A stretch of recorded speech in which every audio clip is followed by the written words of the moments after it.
కొమరంభీం ఆసిఫాబాద్ జిల్లా సిర్పూర్ నియోజకవర్గంలోని బెజ్జూర్ కౌటాల చింతల మానేపల్లి మండలంలో ఇసుక దందా జోరుగా కొనసాగుతోంది. ఇక కౌటాల మండలంలోని తాటిపల్లి గ్రామ సమీపంలోని వార్దా నది మత్తంపేట్ వాగు చింతల మానేపల్లి మండలం డబ్బా దరంపల్లి వాగులో నుంచి పట్టపగలే యథేచ్ఛగా ఇసుక దందా కొనసాగుతోంది. బెజ్జూర్ మండలం కుస్నాపల్లి, నాగుల్వాయి, కొత్తగూడ, బారెగూడ, మార్తాడి, రుద్రాపూర్, ముంచంపల్లి వాగుళ్ల వందల సంఖ్యలో రాత్రింబవళ్లు ఇసుక మాఫియా కొనసాగుతోంది. ఇక ట్రాక్టర్ల ద్వారా వాగుల్లో ఇసుక తోడుకొని పోవడంతో భూగర్భ జలాలు అడగంటిపోయి నీళ్లు దొరకని పరిస్థితి నెలకొందని గ్రామస్తులు ఆవేదన వ్యక్తం చేస్తూ ఉన్నారు. ఇక ఒక్క ట్రాక్టర్ 1500 నుంచి 2000 వరకు ట్రాక్టర్ యజమానులు డబ్బులు తీసుకుంటూ ఉన్నారు. ఇసుక దందా అంతా ప్రధాన రోడ్డు గుండా జరుగుతున్నప్పటికీ అధికారులకు కనిపించడం లేదా అని స్థానిక ప్రజలు వాపోతూ ఉన్నారు.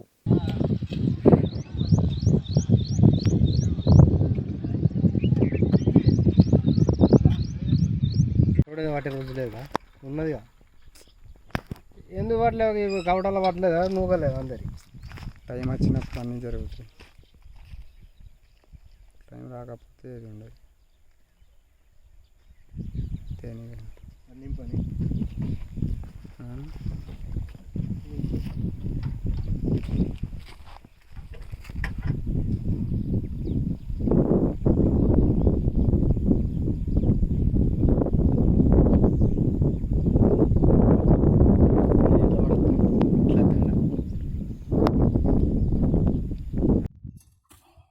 బండి ఇడికి వస్తాను కదా బైక్